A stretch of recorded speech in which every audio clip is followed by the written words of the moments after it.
নমস্কার বন্ধুরা, ধরুন আপনার মান্থলি এক্সপেন্স মাসে 30,000 টাকা, রেট অফ ইনফ্লেশন বছরে 6%।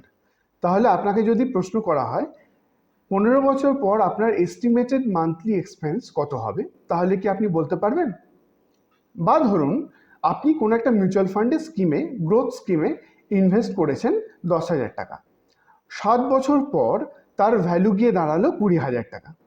এবার আপনাকে কেউ প্রশ্ন করলো যে আপনার rate of compounding interest per year অর্থাৎ সিএজিআর পার্সেন্টেজ কত, তাহলে কি আপনি তার প্রশ্নের উত্তর দিতে পারবেন?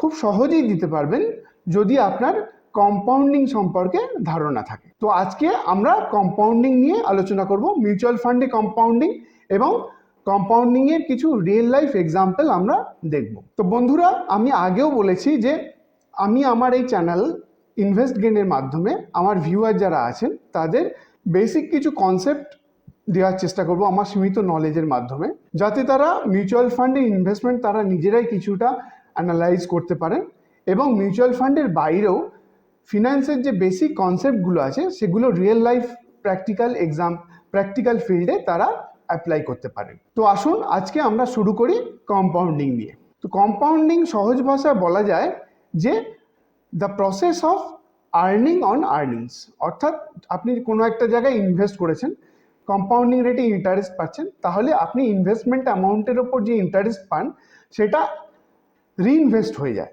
তো পরবর্তী যে ইন্টারেস্ট আপনি পাবেন সেটা প্রিন্সিপাল অ্যামাউন্টের ওপর এবং যেটা অলরেডি ইন্টারেস্ট অ্যাকুমুলেটেড হয়ে গেছে, রিইনভেস্টেড হয়েছে তার উপরও বটে। অর্থাৎ বাংলায় বলতে গেলে চক্রবৃদ্ধি হারে আর্নিং বা সুদ। তো আপনি যতদিন ধরে compounding rate of interest earn করতে থাকবেন ততদিনই আপনার এই প্রসেস অফ কম্পাউন্ডিং চালু থাকবে, অর্থাৎ এটা একটা কন্টিনিউয়াস প্রসেস।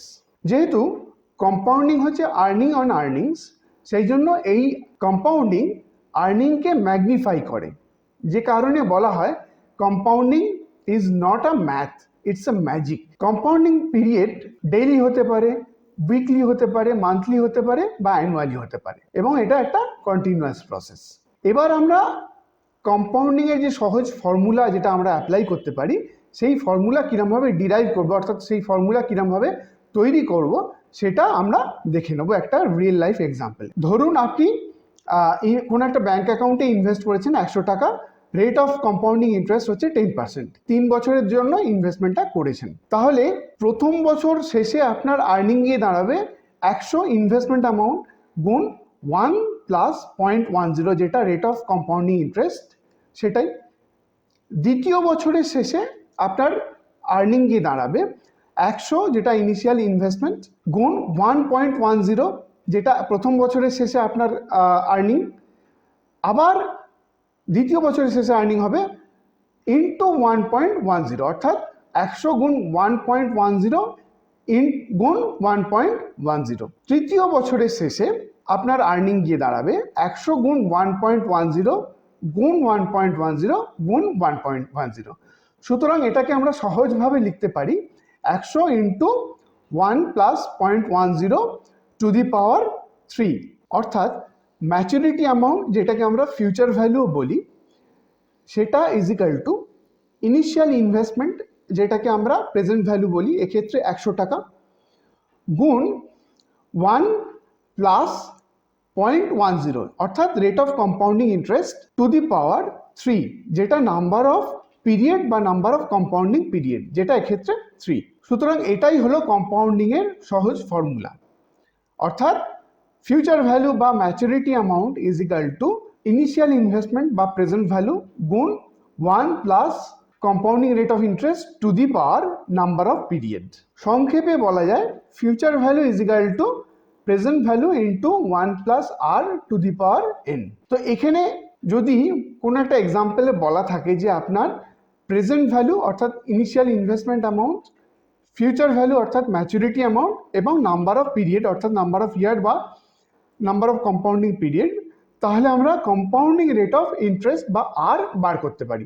সেক্ষেত্রে ফর্মুলাটা হবে r is equal to maturity value বা future value divided by initial investment বা present value to the power 1/n minus 1। অর্থাৎ এক্ষেত্রে যদি আমরা এই এক্সাম্পলটা নিই, যেটা আমরা ফিউচার ভ্যালু বা ম্যাচুরিটি অ্যামাউন্ট গিয়ে দাঁড়িয়েছিল 133.1 টাকা, সেটাকে আমরা যদি রেট অফ ইন্টারেস্ট বার করতে চাই, কম্পাউন্ডিং ইন্টারেস্ট, তাহলে আমরা বার করব এইভাবে, r is equal to 133.1 divided by 100⁻1/3 minus 1, অর্থাৎ 0.10 বা 10%ই বেরোবে, যেটা রেট অফ কম্পাউন্ডিং ইন্টারেস্ট। এবার আমরা ওই প্র্যাকটিক্যাল এক্সাম্পলে আসি, যেখানে আমরা দুটো এক্সাম্পলের কথা প্রথমেই বলেছিলাম, যে আপনার মান্থলি এক্সপেন্স মাসে 30,000 টাকা এবং রেট অফ ইনফ্লেশন 6%, তাহলে আপনার এস্টিমেটেড মান্থলি এক্সপেন্স 15 বছর পর কত হবে? তাহলে সিম্পল ওই কম্পাউন্ডিং ফর্মুলায় এই ফিগারগুলো পুট করব এবং আমাদের ফিউচার ভ্যালু বা এস্টিমেটেড মান্থলি এক্সপেন্স আফটার 15 বছর বার করতে হবে। সুতরাং estimated monthly expenses future value is equal two, যেটা আমার প্রেজেন্ট ভ্যালু বা কারেন্ট মান্থলি এক্সপেন্স, যেটা 30,000 টাকা, যেটাকে প্রেজেন্ট ভ্যালু বলি, into 1 plus rate of compounding interest, অর্থাৎ এখানে রেট অফ ইনফ্লেশন অর্থাৎ 0.066% টু দি পাওয়ার n, অর্থাৎ এখানে 15 বছর, n এর জায়গায় হবে 15। সুতরাং এই ইকুয়েশনটা সলভ করলে দাঁড়াবে 71,896.74 টাকা। অর্থাৎ আপনি খুব সহজেই বলতে পারবেন যে আপনার এস্টিমেটেড মান্থলি এক্সপেন্স গিয়ে দাঁড়াবে 71,896 টাকা। সেকেন্ড এক্সাম্পল যেটা আমরা বলেছিলাম, যে আপনি ইনভেস্ট করেছেন 10,000 টাকা, 7 বছর পর তার ভ্যালুয়েশন গিয়ে দাঁড়ালো 20,000 টাকা, তাহলে এখানে rate of compounding interest annually অর্থাৎ CAGR পার্সেন্টেজ কত হবে? এখানে এন্ড ভ্যালু অফ ইনভেস্টমেন্ট অর্থাৎ ফিউচার ভ্যালু এবং ইনিশিয়াল ইনভেস্টমেন্ট অ্যামাউন্ট অর্থাৎ প্রেজেন্ট ভ্যালু দুটোই দেওয়া আছে, এবং নাম্বার অফ পিরিয়ড অর্থাৎ n এর ভ্যালুও দেওয়া আছে। সুতরাং এখানে আর বার করতে হবে, অর্থাৎ রেট অফ কম্পাউন্ডিং ইন্টারেস্ট, যেটাকে CAGR পার্সেন্টেজও বলে। তাহলে আমরা ফর্মুলা ডিরাইভ করেছিলাম, সেখানে জেনে নেব সেই ফর্মুলাটা অ্যাপ্লাই করে। R is equal to future value অর্থাৎ end value of investment divided by present value অর্থাৎ initial investment to the power 1/n, অর্থাৎ 1 নাম্বার অফ ইয়ার্স মাইনাস 1, অর্থাৎ এখানে হবে 30,000 divided by 10,000 to the power 1/7 minus 1। এই ইকুয়েশনটা একটা scientific ক্যালকুলেটরের সাহায্যে সলভ করতে হবে।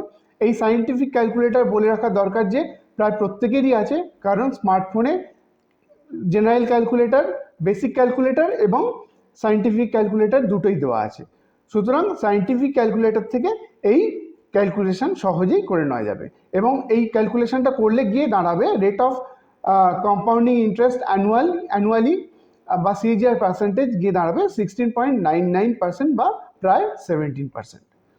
সুতরাং বন্ধুরা, আমরা দেখে নিলাম যে কম্পাউন্ডিংকে অ্যাপ্লাই করে খুব সহজেই বেসিক কিছু প্রশ্নের উত্তর আমরা সহজেই দিতে পারি, এবং সেগুলো রিয়েল লাইফ প্র্যাকটিক্যাল এক্সাম্পলে আমরা কাজে লাগাতে পারি।